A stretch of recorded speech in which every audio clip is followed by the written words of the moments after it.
Endeavor Houston, Ohio gozaimasu, Aogumi and Mori-san from Akiko. Good morning, Mario. Thank you for the my favorite. When I was young, I saw this anime SS film. Thank you. I enjoyed. Basic idea here is we're mapping this globe, and we talk about making a complete map, but you can't actually do it in sequence the way you would think, because we orbit the Earth and the Earth turns underneath us.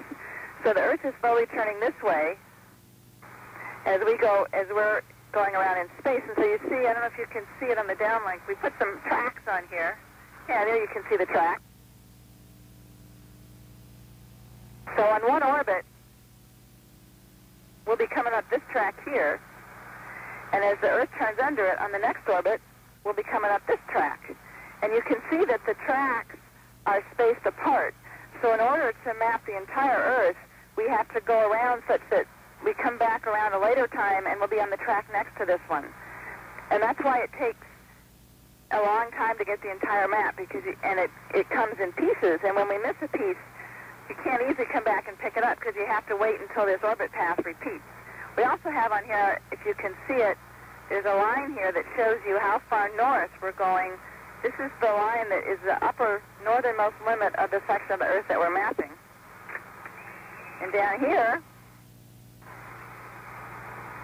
is the southernmost limit. I'm trying to get in the light so you can see it. There you can sort of see it. There's the ring. You can see on the southern end, we get all of Australia. And we go down to the very southern tip of South America. On the northern end, we cut through the northern parts of Russia, and we get just through the southern tip of Alaska and the northern part of Canada. I don't know how much of that you can see, but that's a brief description of how we're doing this map for STS 99. And Houston, we're flying right over the border between Libya and Egypt right now, and that's what Momo's taking pictures of. Coming up south of track, we'll be able to see the Nile River and the Delta, then we'll cross over into Turkey. Roger. Okay, Steve, we're going to let Dom and Memora do the tape change here.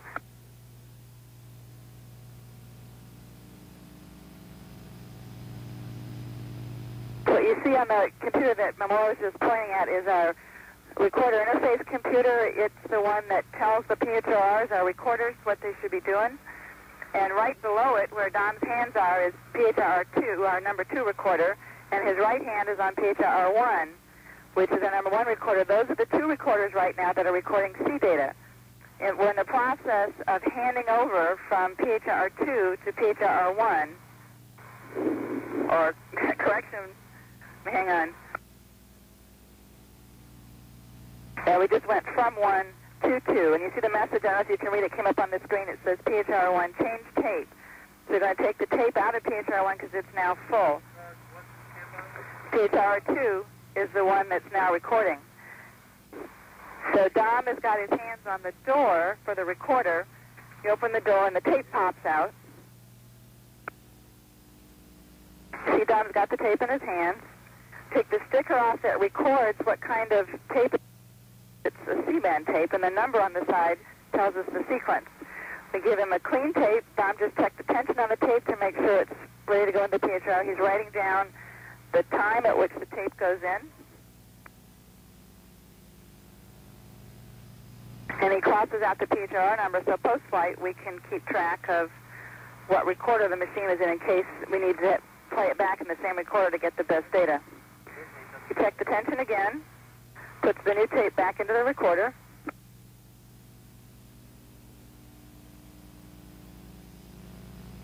Locks the door down, and then we'll initialize the recorder after he puts the label on for the new tape number. We put the labels down the side of the recorder so we can scan around the cockpit when the tapes are inside and know which tapes are in which machines.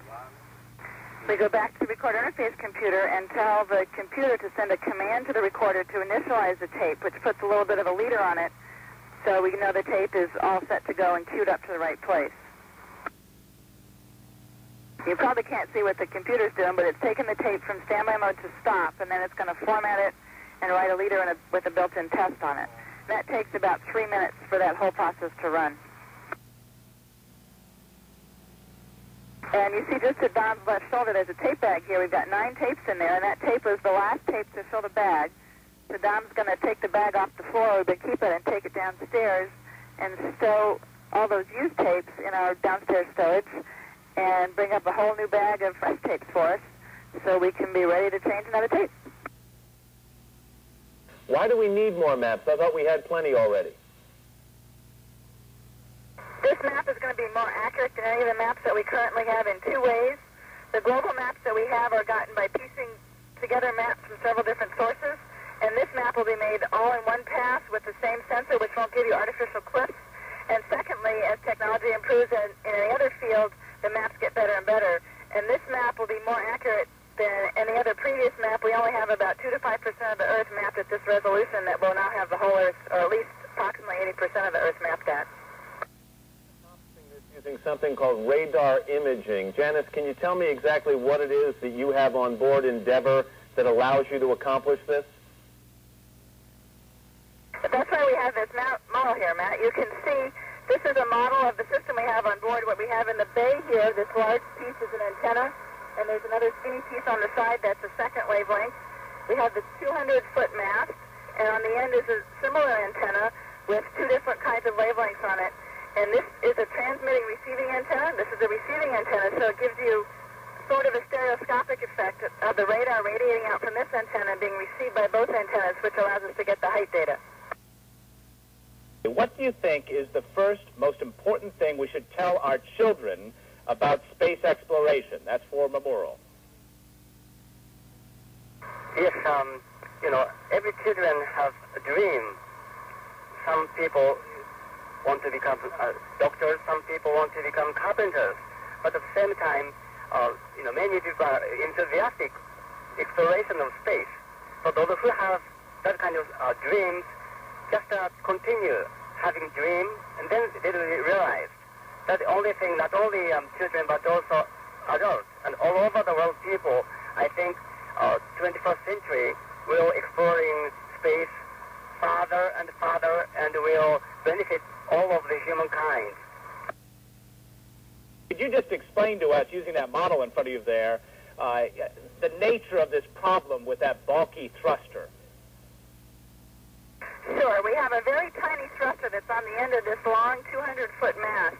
It puts on a very small amount of force, just about the weight of a penny if you had the thruster on your hand.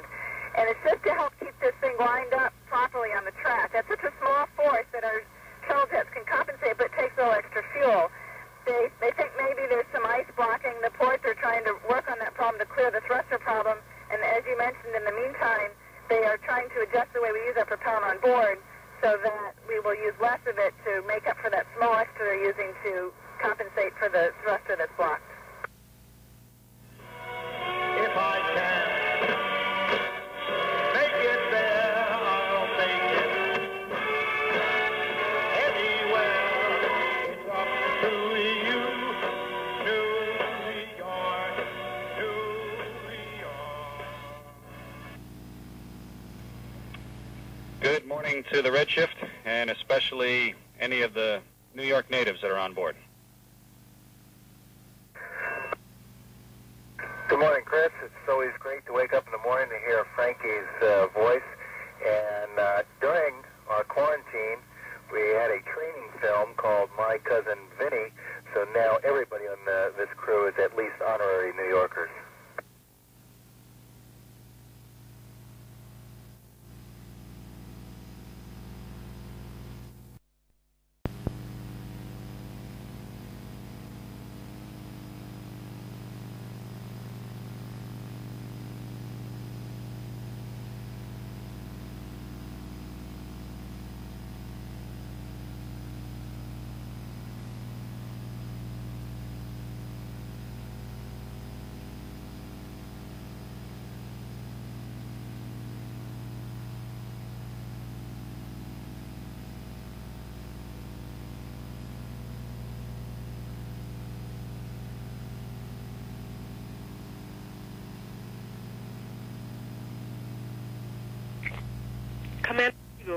does Earth look like from where you are now?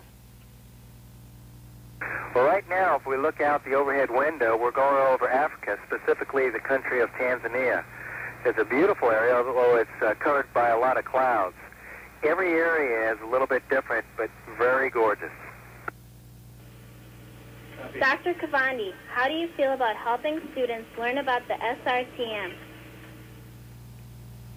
I think that helping the SRTM scientists is, why we're here. That's our main job on this mission, and I'm very excited to be a part of this mission. This is one of the great scientific flights that we've had on the space shuttle as far as being able to provide useful information for the people on Earth, for you and for me and for everyone else that lives on Earth. We'll have much, much better maps now that will help us in all sorts of ways to build better highways, better bridges, better cities, to help with airlines and providing better holographic images so that they can...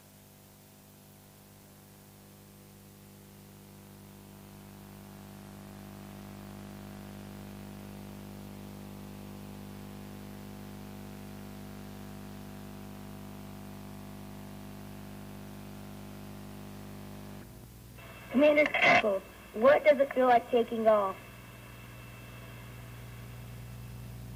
When we first take off with the light of the solid rockets, there's a lot of noise and a lot of shaking, and also there's a lot of excitement as we get ready to launch into space. By the time we get to the top of the pad, we're doing over 100 miles per hour. Commander Kriegel, did it take a lot of training to get where you are today?